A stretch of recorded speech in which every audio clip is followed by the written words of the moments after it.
Okey, sekarang kita teruskan lagi dengan angin. Okey, angin ialah udara yang bergerak akibat perbezaan tekanan udara antara kawasan yang berlainan. Udara bergerak dari kawasan bertekanan tinggi ke kawasan bertekanan rendah. Okey, maksudnya angin ni dia bertekanan tinggi ni ialah di kawasan yang sejuk. Cara kamu nak ingat kawasan tanah tinggi dia sejuk. Okey, dia akan ke kawasan bertekanan rendah. Okey, tanah rendah ni dia panas. Okey. So, kita nak tengok arah tiupan angin. Okey, arah tiupan angin ditunjukkan menggunakan penunjuk arah mata angin. Yang ni ialah penunjuk arah mata angin. Okey. Anak panah pada penunjuk arah mata angin menunjukkan arah dari mana angin bertiup. Okey. Angin dinamakan mengikut dari arah tiupannya. Arah angin lazim mengikut bulan ditunjukkan melalui rajah mawar angin. So, yang dekat bawah ini ialah mawar angin. Okey. Rajah 3.3 menunjukkan rajah mawar angin pada bulan Februari serta penerangan di sebelahnya. So, macam mana kita nak baca mawar angin ini? Kita tengok. Okey. Mawar angin menunjukkan arah mata angin direkodkan pada bulan Februari. Okey, ini tajuk dia. Kalau kita buat nanti, ini tajuk dia. Okey. Angin lazim merupakan arah tiupan angin yang paling banyak direkodkan. Sebab angin lazim ni berlaku setiap hari. Okey, bilangan petak menunjukkan bilangan hari angin bertiup. Maksudnya, kita ada petak ni kan. Okey, 1, 2, 3, 4, 5, 6, 7. Okey, kita tengok. Bilangan hari tiupan angin paling banyak dari arah timur laut. Ini ialah arah timur laut, 7 hari. Seperti yang kita kira lah, 7 hari. Kemudian, bilangan hari tiupan angin dari arah timur ialah 4 hari. Kita kira betul ke tak? 1, 2, 3, 4 hari. Betul. Okey, bilangan hari tiupan angin dari barat daya pula, ini barat daya, hanyalah 1 hari. Angka di dalam petak menunjukkan tarikh angin dicatat. So, dalam ini ialah tarikh dia. Kemudian, angka 3 di bahagian tengah menunjukkan hari tenang. Maksudnya, hari yang tak ada angin.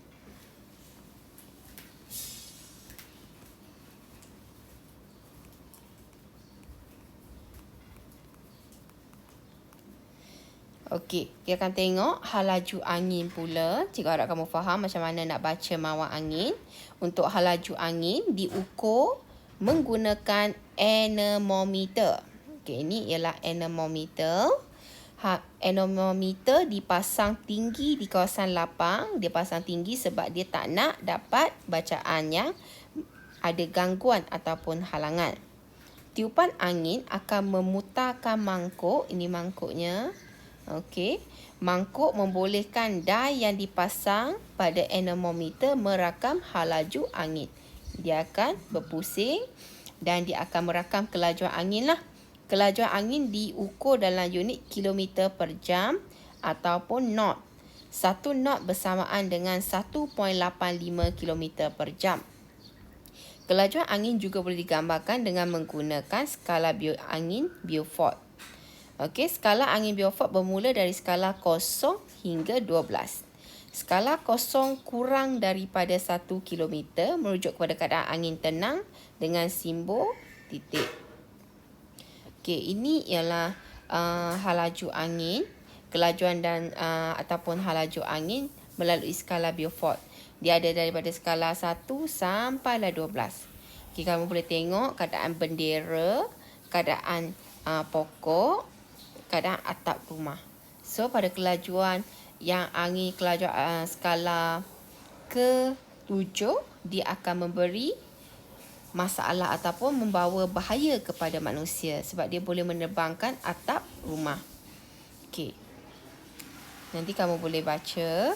So, cikgu teruskan dengan seterusnya iaitu kelembapan udara.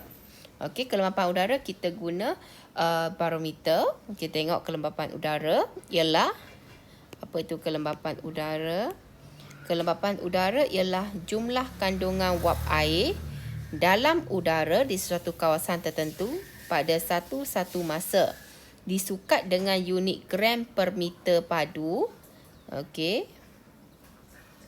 Jika kandungan wap air dalam udara tinggi, udara dikatakan lembap. Maksudnya, kalau udara lembap ni biasanya kamu boleh tengok pada waktu subuh. Okey, kamu boleh tengok, pagi kamu tengok ada embun. Okey. Dan sebaliknya, jika kandungan wap air kurang, udara dikatakan kering. Ini biasanya waktu tengah hari lah, udara kita kering sangat. Kelembapan udara disukat menggunakan hygrometer. Okey. Kemudian untuk tekanan udara, kita tengok. Tekanan udara merujuk kepada perubahan suhu dan kelembapan di atmosfera. Semakin tinggi kedudukan sesuatu lokasi dari aras laut, semakin tinggi tekanan udara. Seperti yang cikgu cakap tadi lah, kawasan tanah tinggi, tekanan udaranya lebih tinggi. Okey, so dia cakap, kawasan tanah tinggi mengalami suhu yang lebih rendah kerana lapisan udara yang nipis berbanding kawasan tanah pamah. Kawasan tanah rendah mengalami suhu yang lebih tinggi dan tekanan udara yang rendah.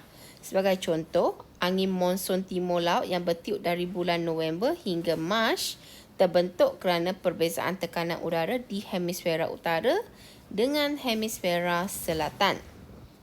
Hemisfera utara pada masa ini mengalami musim sejuk. Okey.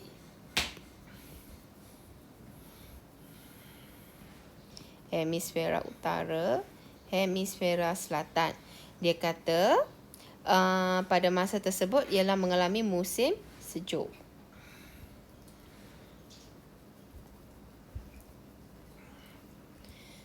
Okey. Iaitu tekanan udara tinggi, manakala tekanan udara tinggi bergerak ke kawasan hemisfera selatan mengalami musim panas, tekanan udara rendah.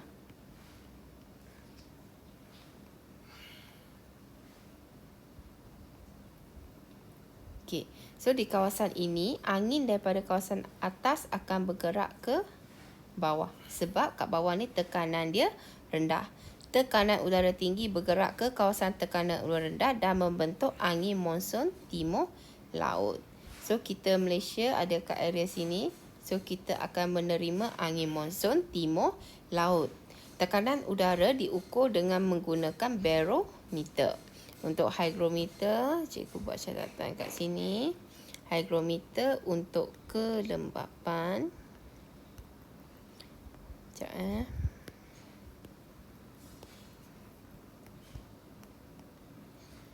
kelembapan udara. Okey, barometer untuk tekanan udara. Okey. Seterusnya kita akan tengok litupan awan dan pancaran matahari. Okey, untuk litupan awan pula, awan terbentuk daripada butir-butir air yang terpeluap di atmosfera.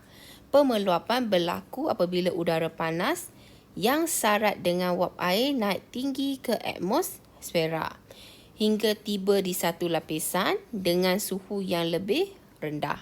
Wap air menjadi titisan-titisan air kemudian bergabung membentuk awan. Awan mempengaruhi cuaca setempat menyebabkan terjadinya hujan, kabus dan juga ribut petir. Awan dikelaskan mengikut ketinggian seperti yang ditunjukkan di darjah 3.5. So, kita akan tengok jenis-jenis awan. Okey.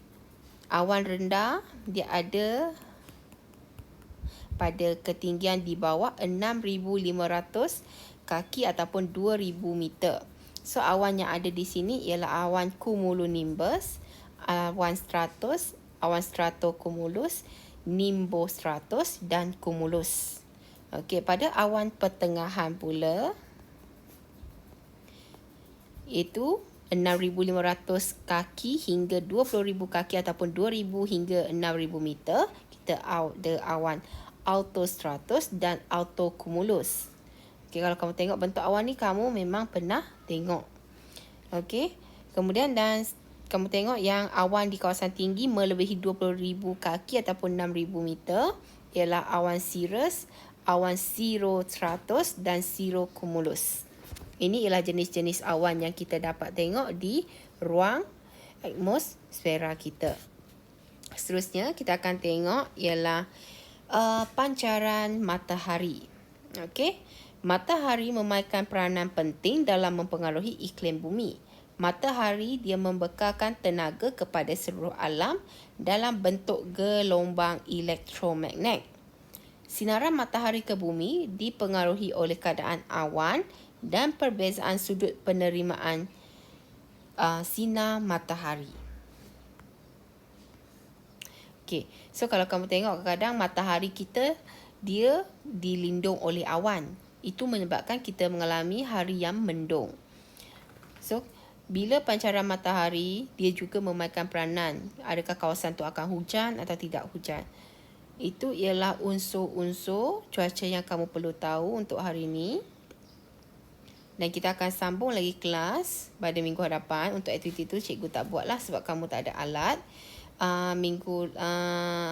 Esok kan kita ada kelas satu lagi, iaitu tentang tajuk ni lagi kita akan sambung. Kalau ada soalan boleh tanya cikgu dalam grup. Sekian, terima kasih.